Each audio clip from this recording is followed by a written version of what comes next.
आज हम देखने वाले हैं एक साइंस फिक्शन सर्वाइवल मूवी जहां एक ऐसे भविष्य की दुनिया दिखाई गई है जहां लोग पैसा देकर अपनी उम्र बेचते और खरीदते हैं और उम्र का मूल्य इतना ज्यादा है कि कोई भी इंसान अपनी उम्र बेचकर रातों रात करोड़पति बन सकता है। तो कहानी शुरू होती है जर्मनी के एक बहुत बड़े शहर में जहां हम इयान नाम की एक कंपनी को देखते हैं। इयान बहुत फेमस और बड़ी कंपनी थी और इस कंपनी के फेमस होने का मुख्य कारण यह है कि यह दुनिया की सबसे पहली और एकमात्र कंपनी है जिसने टाइम डोनेशन जैसे कॉम्प्लिकेटेड कॉन्सेप्ट को रियलिटी में लाया है। यानी इस कंपनी के जरिए लोग पैसे के बदले अपनी उम्र डोनेट कर सकते हैं। मतलब कोई अगर यंग होना चाहता है तो वह इस कंपनी में आकर उम्र खरीद सकता है और अगर कोई चाहे तो बहुत ऊंची कीमत पर अपनी उम्र यहाँ बेच भी सकता है। तो लेकिन यह काम करने के लिए जिन दो लोगों के बीच उम्र खरीदी बेची जाएगी उनका डीएनए जरूर मैच होना चाहिए और एक बार डीएनए मैच हो गया तो वे आसानी से अपनी उम्र खरीदी बेची कर सकते हैं। इसलिए अमीर लोग गरीब लोगों से उम्र खरीदते थे जिससे अमीर बहुत यंग हो जाते थे और गरीब लोग अपनी उम्र बेचने की वजह से कम उम्र में बूढ़े हो जाते थे। लेकिन जो इंसान जितनी ज्यादा उम्र बेचेगा उसे उतना ही ज्यादा पैसा मिलेगा। इसलिए गरीब लोग जब भी किसी जरूरत में फंस जाते थे तब वे इस कंपनी में आकर अपनी उम्र बेच देते थे। इससे वे धीरे धीरे बूढ़े होते रहते लेकिन उन पैसों से थोड़े समय के लिए अपने जीवन को बहुत अच्छे तरीके से जी सकते थे। तो फिर हम मैक्स नाम के एक लड़के को देखते हैं जो इसी इयान कंपनी में काम करता है और आज वह कंपनी के एक क्लाइंट से मिलने आया है जो अपनी उम्र बेचने का चाहता है। ये लोग जर्मनी के शरणार्थी थे और यहाँ एक कैंप में रहते थे, इसलिए ये बहुत गरीब थे। अब ये लोग अपने देश वापस जाना चाहते हैं लेकिन इसके लिए उन्हें बहुत सारे पैसे की जरूरत है। इसीलिए वे मैक्स से अपनी उम्र बेचने के बारे में बात करने आए हैं ताकि उस पैसे से वे अपने देश लौट सकें और वहां जाकर अपना एक बिजनेस भी शुरू कर सकें। तो जो लड़का मैक्स के पास अपनी उम्र बेचने आया है उसका नाम है लियोन। लियोन की सारी बात सुनकर मैक्स उससे कहता है, तुम्हारी समस्या सुनकर लगता है कि तुम्हें बहुत सारे पैसे की जरूरत है, लेकिन चिंता मत करो, मेरे पास तुम्हारे लिए एक अच्छा डील है। अगर तुम मुझसे 15 साल दे दो तो जो व्यक्ति तुम्हारी यह उम्र खरीदेगा वह तुम्हें लगभग 50 करोड़ रुपए देगा क्योंकि वह एक बहुत बड़ा अमीर व्यक्ति है और यह पैसे मिल जाए तो तुम अपनी पूरी जिंदगी आराम से जी सकोगे, तुम्हें और किसी चीज की चिंता नहीं होगी। लेकिन लियोन तब मैक्स से कहता है 15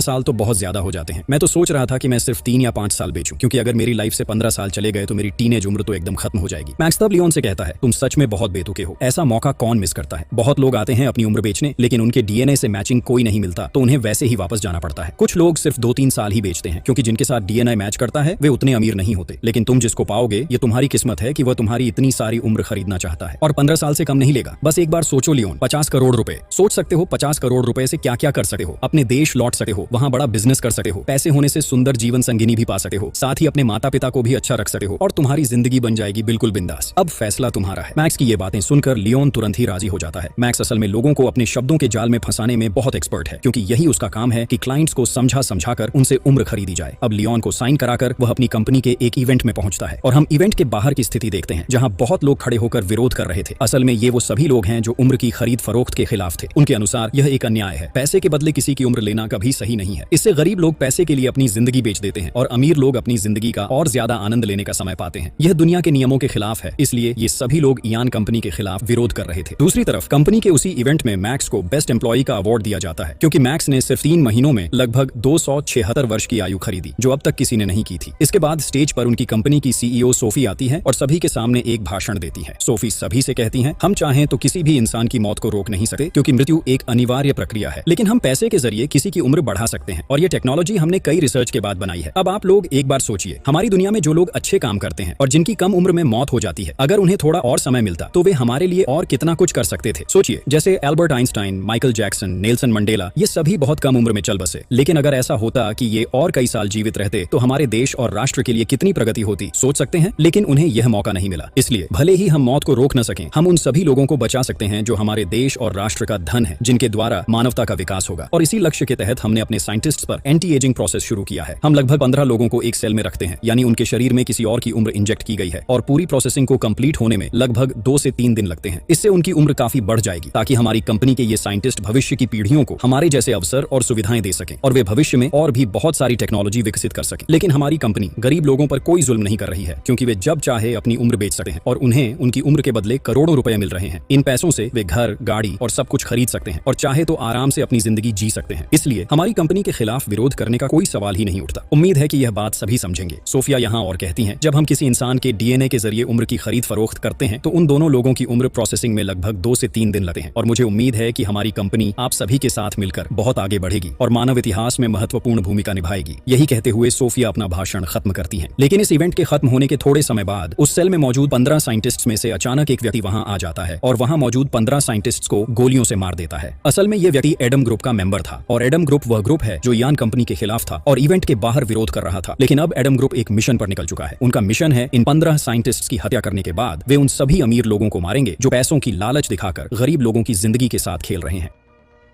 और उन्हें मारने के बाद वे इयान कंपनी की सीईओ यानी सोफी को भी मार डालेंगे। अब उस व्यक्ति ने 15 साइंटिस्ट्स को मारने के बाद वहां एक सिंबल बनाकर छोड़ दिया। इसके बाद हम एलिना नाम की एक लड़की को देखते हैं। एलिना असल में मैक्स की पत्नी है और फिलहाल वे दोनों एक बहुत ही शानदार घर में रहते हैं। ये घर एलिना ने कुछ समय पहले लोन लेकर खरीदा था, क्योंकि ऐसा घर उनका काफी समय से सपना था, लेकिन उनके पास इतने पैसे नहीं थे कि वे इसे कैश में खरीद सकें। इसलिए उन्होंने बिना ज्यादा सोचे इंश्योरेंस के जरिए घर लिया। एलिना एक बैंक में काम करती है और वहां के एक सीनियर के साथ उसका बहुत अच्छा रिश्ता है, इसलिए घर खरीदने में उसने उस सीनियर की मदद ली। लेकिन मैक्स एलिना को इन चीजों की चिंता करने से रोकता है। वह उसे बताता है कि उसने अपनी कंपनी से अवार्ड जीता है और जल्द ही उसे प्रमोशन मिलेगा। वह एम्प्लॉय से मैनेजर पद पर जाएगा और तब उसकी सैलरी भी काफी बढ़ जाएगी। इसके बाद मैक्स धीरे धीरे इस घर का सारा लोन चुका देगा। यह सुनकर एलिना बहुत खुश होती है। अगले दिन एलिना मैक्स के साथ अपने पिता के घर आती है, जहां उसके पिता और माता रहते हैं। लेकिन एलिना का पिता मैक्स को ज्यादा पसंद नहीं करता था, क्योंकि वह यह स्वीकार नहीं कर पाता था कि उसकी बहू का पति ऐसी कंपनी में काम करता है जहां गरीब लोगों की लालच दिखाकर उनकी जिंदगी के साथ खेला जाता है। यह तो इंसान की जिंदगी और मौत का मामला है। फिर भी अपनी बेटी के लिए उसने मैक्स को मान लिया। तो एलिना के पिता मैक्स से कहते हैं, तुम उस कंपनी में काम नहीं करते जहां उम्र की खरीद फरोख्त होती है। अच्छा, क्या तुम मेरे लिए एक काम कर सकते हो? मैं और 20 साल यंग होना चाहता हूं, यानी तुम्हारी कंपनी से 20 साल खरीदना चाहता हूं और मैं अपनी यंग उम्र का फिर से आनंद लेना चाहता हूं। क्या मेरे लिए कोई व्यवस्था की जा सकती है? लेकिन मैक्स तब उनसे कहता है, देखिए बाबा, आप ऐसे देकर 20 साल यंग हो सकते हैं, ठीक है, लेकिन 20 साल खरीदने के लिए इतने करोड़ों रुपए की जरूरत होगी कि उसे कमाने में आपके जीवन के लगभग 40 साल और बीत जाएंगे। तभी एलिना की मां मैक्स से कहती हैं, तुम इस बूढ़े आदमी की बात मत सुनो, हमेशा सिर्फ उसकी फालतू बातें। मुझे तो लगता है कि बूढ़ी उम्र में उसकी स्मरण शक्ति थोड़ी कमजोर हो गई है। फिर वे सब मिलकर वहां खूब मजे करते हैं और रात को डिनर खत्म करके मैक्स और एलिना अपने घर की तरफ लौट रहे थे। दोनों आज बहुत खुश थे, लेकिन उनकी सारी खुशी तभी खत्म हो जाती है जब वे अपने घर के बिल्कुल सामने पहुंचते हैं और देखते हैं कि उनके पूरे घर में आग लग गई है। आग इतनी भयंकर थी कि उनके सब सामान पूरी तरह से जल गया। लेकिन मैक्स अपनी कार में बैठकर एलिना को सांत्वना देता है। वह उससे कहता है, चिंता करने की कोई जरूरत नहीं है, इस हादसे का मुआवजा हम इंश्योरेंस से ले लेंगे। ऐसे ही घटनाओं के लिए तो इंश्योरेंस किया जाता है। फिर मैक्स एलिना को लेकर अपनी इंश्योरेंस कंपनी जाता है, लेकिन यहाँ इंश्योरेंस का कर्मचारी उनसे कहता है, हमने आपके घर में आग लगने के मामले की जांच की है। हमारे पास जानकारी है कि आप ही अपने कमरे में आग लगाई और आग लगी एक मोमबत्ती की वजह से। अगर यह सच में कोई एक्सीडेंट होता तो निश्चित ही आपको मुआवजा मिलता, लेकिन अब हमें खेद है, हम आपको किसी भी प्रकार का मुआवजा नहीं दे सकते। मैक्स और एलिना इस पर बेहद चिंतित हो जाते हैं। ऊपर से उन्हें अभी भी लगभग $1.5 मिलियन बैंक को चुकाने हैं, जो उन्होंने घर खरीदने के लिए लोन लिया था। हालांकि वे धीरे धीरे लोन चुका सकते थे, लेकिन अब उनका सब कुछ आग में जलकर खत्म हो गया है। यहाँ तक कि घर में रखे सारे पैसे भी राख हो गए हैं, इसलिए अब उनके पास लोन चुकाने का कोई तरीका नहीं बचा। फिर मैक्स एलिना से जानता है कि जब एलिना ने घर खरीदने के लिए लोन लिया था, तब उसने महंगी चीजों को गिरवी रखने के बजाय अपनी उम्र को गिरवी रखा था। यह सुनकर मैक्स के सिर पर मानो आकाश टूट पड़ा, क्योंकि अब अगर वे समय पर लोन नहीं चुका पाए तो एलिना को अपनी उम्र देनी होगी, और जब वह अपनी उम्र गिरवी देगी तो उस कंपनी के लोग उसकी डीएनए से मैच करने वाले व्यक्ति को ढूंढ लेंगे। इसलिए जैसे ही लोन चुकाने की समय सीमा खत्म होगी, तुरंत ही उस कंपनी के लोग उसकी उम्र ले लेंगे। मैक्स इस पर एलिना पर बहुत गुस्सा हो जाता है। वह उससे कहता है, क्या तुम्हारे लिए घर लेना इतना जरूरी था कि अपनी उम्र तक गिरवी रख दी? लेकिन एलिना तब उससे कहती है, मैंने कभी भी कल्पना नहीं की थी कि हमारे जीवन में ऐसा कुछ होगा। मैं तो सोच रही थी कि अगर हम नौकरी की सैलरी से लोन नहीं चुका पाए तो हम अपने जमा किए हुए पैसों को मिलाकर धीरे धीरे लोन चुका देंगे। कौन जानता था कि इस तरह हमारा सब कुछ खत्म हो जाएगा। फिर कंपनी से बात करने पर मैक्स जानता है कि शायद उन्हें $1.5 मिलियन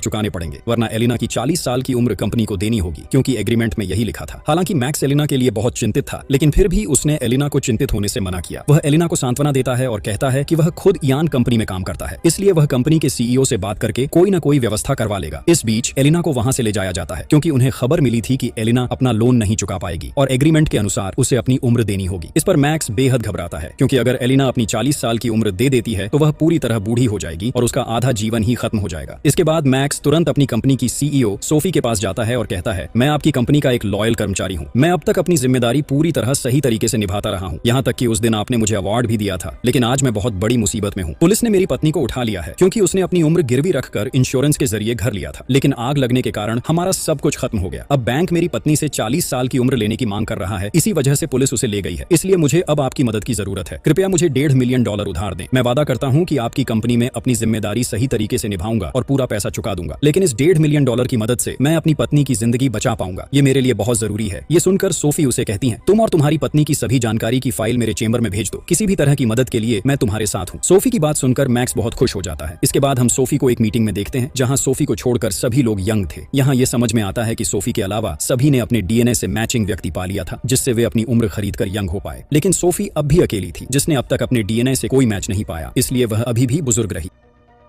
दूसरी ओर हम एलिना को देखते हैं जिसे तैयार करके लैब में ले जाया गया है। वहां उसका एज ट्रांसफर प्रोसेसिंग चल रहा है। सबसे पहले उसका डीएनए एकत्र किया जा रहा था, लेकिन यह प्रोसेसिंग बहुत दर्दनाक थी। एलिना यहाँ बार बार सभी से अनुरोध कर रही थी कि वे उसके साथ ऐसा न करें, लेकिन वहां किसी ने उसकी कोई बात नहीं सुनी, बल्कि उन्होंने जबरदस्ती एलिना से 40 साल की उम्र ले ली। इस उम्र की प्रोसेसिंग में लगभग 2 से 3 दिन का समय लगेगा, यानी 3 दिनों के भीतर एलिना की 40 साल की उम्र कम हो जाएगी और जिसने यह उम्र ली है वह इन 3 दिनों में 40 साल यंग हो जाएगा। लेकिन एलिना पूरी तरह टूट चुकी थी। वह नहीं जानती थी कि क्या करे और कुछ समझ नहीं पा रही थी। आश्चर्य की बात यह थी कि एलिना को यह भी पता नहीं था कि उसकी उम्र वास्तव में किसे दी गई थी। एलिना की एज ट्रांसफरिंग के बाद मैक्स वहां आता है और एलिना को लेकर चला जाता है, लेकिन मैक्स सोफी से बहुत नाराज था क्योंकि सोफी उसे मदद करना चाहती थी, लेकिन उसने उसका साथ नहीं दिया। वह तरह तरह के बहाने बनाकर उसे पैसे नहीं दी। इसके बाद मैक्स एलिना को लेकर एक नए घर में जाता है जिसे मैक्स थोड़े पैसे में किराए पर ले चुका था। फिर जब मैक्स और एलिना रात को सोते हैं तो धीरे धीरे देखा जाता है कि एलिना की उम्र बढ़ने लगी है और दूसरे दिन तो वह और भी बूढ़ी हो रही थी। लेकिन मैक्स हमेशा एलिना को भरोसा देता है और कहता है कि वह फिर से उनकी सीईओ सोफी से बात करेगा ताकि एलिना की उम्र वापस करवाई जा सके। इसके बाद मैक्स अपनी कंपनी लौटा है और दौड़ते हुए सोफी से मदद मांगता है, लेकिन मैक्स ध्यान देता है कि आज सोफी पहले से कुछ यंग दिख रही थी। तभी उसे पता चलता है कि सोफी ने भी एक डोनर पा लिया है, यानी उसके डीएनए से मैच करने वाला कोई व्यक्ति मिल गया है और उसने उससे उम्र खरीद ली है। यह देखकर मैक्स को थोड़ा संदेह होता है, लेकिन फिर भी मैक्स सोफी से मदद मांगता है, लेकिन सोफी यहाँ उसे कुछ नहीं कहती और वहां से चली जाती है। दूसरी ओर समय बीतने के साथ एलिना पूरी तरह बूढ़ी हो जाती है, जिससे वह पूरी तरह टूट जाती है। उस रात जब मैक्स घर आता है तो एलिना उससे कहती है, हम दोनों ने कितने सपने देखे थे, हमारा एक सुंदर परिवार होगा, बच्चे होंगे, लेकिन अब कुछ भी संभव नहीं है। इस उम्र में बच्चे भी नहीं हो सकते और तुम मेरे जैसे बुजुर्ग महिला के साथ क्यों रहोगे, इसलिए तुम अपने लिए कोई ढूंढ लो, मैं तुम्हारी जिंदगी से चली जाती हूँ। मैक्स बार बार एलिना को समझाने की कोशिश करता है, लेकिन एलिना उसकी कोई बात सुनना नहीं चाहती। वह मैक्स से कहती है कि वह उसे अपने पिता के घर छोड़ दे और मैक्स भी अब कोई रास्ता न पाकर एलिना को उसके पिता के घर ले जाता है। जब उसके माता पिता उसे इस स्थिति में देखते हैं तो वे अपनी बेटी के लिए बहुत चिंतित हो जाते हैं। इस बीच मैक्स अब अपनी गलती समझ चुका है। वह समझ गया है कि इयान कंपनी लोगों की जिंदगी के लिए कितनी खतरनाक है और यह कैसे लोगों की सुंदर व्यवस्थित जिंदगी को तबाह कर देती है। इसलिए वह सीधे इयान कंपनी जाता है और तुरंत ही वहां से अपनी नौकरी छोड़ देता है। अब से वह भी इयान कंपनी के खिलाफ हो जाता है। इस तरह कई दिन गुजरते हैं। फिर अचानक एक दिन मैक्स उदास होकर पार्क में बैठा था, तभी उसके पास एक छोटी लड़की आती है। वह उसे कुछ ड्रग्स ऑफर करती है और कहती है, तुम्हें देखकर लगता है कि तुम बहुत डिप्रेस्ड हो, ये ड्रग्स लो, इससे तुम थोड़े रिलैक्स हो जाओगे। अगले दिन सुबह जब मैक्स फिर से उसी पार्क में जाता है तो वह देखता है कि वही लड़की दूसरों को भी ड्रग्स बेच रही है, यहाँ तक कि वह स्मोक भी कर रही थी। ये देखकर मैक्स को शक होता है। वह सोचता है, इतनी छोटी बच्ची तो ऐसे काम कभी नहीं कर सकती, तो निश्चित ही इस लड़की ने अपनी उम्र कम करवा ली है। लेकिन उसे देखकर तो लगता है कि वह बहुत गरीब परिवार की है, तो उसने उम्र खरीदने के लिए इतने पैसे कहां से पाए। जांच करने के लिए मैक्स उस बच्ची का पीछा करता है। उस लड़की का नाम एमिली था। मैक्स एमिली के पास जाकर कहता है, मैं बिल्कुल 100% पक्का हूं कि तुमने अपनी उम्र कम करवाई है, वरना इतनी कम उम्र में तुम ड्रग्स नहीं बेच सकती। लेकिन इयान कंपनी से उम्र खरीदने के लिए तो करोड़ों रुपए चाहिए, तो नहीं लगता कि तुम्हारे पास इतने पैसे हैं। तुम मुझे बताओ, तुमने यह कैसे किया। एमिली तब मैक्स से कहती है, यह बहुत ही सीक्रेट बात है और यह उम्र का कारोबार सिर्फ इयान कंपनी में ही नहीं होता, बल्कि अवैध तरीके से ब्लैक मार्केट में भी बिकती है, जहां इयान कंपनी की तुलना में बहुत सस्ते में उम्र खरीदी जा सकती है। और यह काम डेविड नाम का एक डॉक्टर करता है। यह सुनकर मैक्स बहुत खुश हो जाता है, क्योंकि अगर ऐसा है तो वह एलिना को फिर से पहले जैसी बना सकेगा। इसके बाद मैक्स एमिली से डॉक्टर डेविड का कॉन्टैक्ट लेता है और सीधे उस जगह पहुंच जाता है। लेकिन एज ट्रांसफर के लिए उसे वहां एक फेक पासपोर्ट की जरूरत थी और यह सारी प्रोसेसिंग ब्लैक मार्केट में ही होती है। इसलिए मैक्स तुरंत अवैध तरीके से एलिना का एक फेक पासपोर्ट बनवा देता है, क्योंकि इन कागजातों को पहले सरकारी तौर पर बनाना होता है, उसके बाद ही एज ट्रांसफर संभव होता है। लेकिन ब्लैक मार्केट में एज ट्रांसफर करवाने के लिए मैक्स को लगभग 2 लाख रुपए की जरूरत थी। तभी मैक्स को याद आता है कि उसने एडम कंपनी से लगभग 3 लाख रुपए पाए थे। मैक्स तुरंत एडम कंपनी जाकर अपना बकाया पैसा लेने जाता है, लेकिन वहां जाकर मैक्स को पता चलता है कि उसकी पत्नी एलिना की उम्र कोई और नहीं बल्कि कंपनी की सीईओ सोफी ने ले ली है, क्योंकि एमिली का डीएनए सोफी के साथ मैच किया था, इसलिए उसने जानबूझकर एलिना के साथ ऐसा किया। यह जानकर मैक्स सोफी पर बहुत गुस्सा हो जाता है और वह सोफी से बदला लेने के लिए बेताब हो जाता है। अब वह कुछ भी नहीं चाहता कि सोफी किसी और की जिंदगी बर्बाद करे। वह चाहता है कि यह कंपनी बंद हो जाए और वह किसी भी तरह सोफी से बदला लेना चाहता है। इसलिए वह कई दिनों तक सोफी का पीछा करता है। फिर वह अपने लिए एक बंदूक जुटाता है और सब कुछ प्लान कर लेता है। एक दिन सोफी ऑफिस से बाहर निकलकर एक बगीचे की तरफ जाती है और मैक्स भी उसका पीछा करता है, लेकिन वह देखता है कि सोफी पूरी तरह यंग हो चुकी है। मैक्स वहां एक मुखौटा पहनता है, सोफी को पकड़ता है और उसे किडनैप करके अपनी गाड़ी में ले जाता है। वहीं जगह पर जहां से उसने सोफी को किडनैप किया, मैक्स एडम ग्रुप का लोगो बना देता है ताकि सोफी के किडनैप के बारे में सभी लोग सिर्फ एडम ग्रुप पर शक करें, क्योंकि एडम ग्रुप तो वैसे भी इयान कंपनी के खिलाफ था, इसलिए सभी सोचेंगे कि एडम ग्रुप के किसी ने यह काम किया। मैक्स के पास अब वह सब कुछ तैयार था जिससे वह एलिना की उम्र वापस ला सके। उसका असली मकसद यह था कि सोफी ने जो उम्र एलिना से ली थी उसे बेहोश करके डॉक्टर डेविड की मदद से वापस ले लेना। इसके बाद मैक्स एलिना को सब कुछ खोलकर बताता है। वह एलिना को यह भी बताता है कि उसकी उम्र कोई और नहीं बल्कि सोफी ने ले ली है, इसलिए उसने अब सब कुछ तैयार कर लिया है जिससे एलिना की उम्र वापस लाई जा सके। इसी वजह से वह सोफी को किडनैप कर चुका है। लेकिन एलिना इस पर बहुत गुस्सा हो जाती है और कहती है, यह अन्याय है, मेरे पास पैसे नहीं थे इसलिए मुझे अपनी उम्र देनी पड़ी। तब मैक्स एलिना को समझाता है और कहता है, सोफी मुझे पहले मदद करना चाहती थी और मैं उसे उसका पैसा चुका देना चाहता था, लेकिन जैसे ही उसने देखा कि तुम्हारा डीएनए उसके साथ मैच कर रहा है, उसकी लालच जाग गई, इसलिए उसने साजिश करके तुम्हारी उम्र ले ली। मैंने उसकी कंपनी के लिए बहुत कुछ किया, लेकिन उसने मेरी जिंदगी को बर्बाद करने की कोशिश की। इसलिए मैं जो कर रहा हूँ वही करो। हम कोई अन्याय नहीं कर रहे हैं।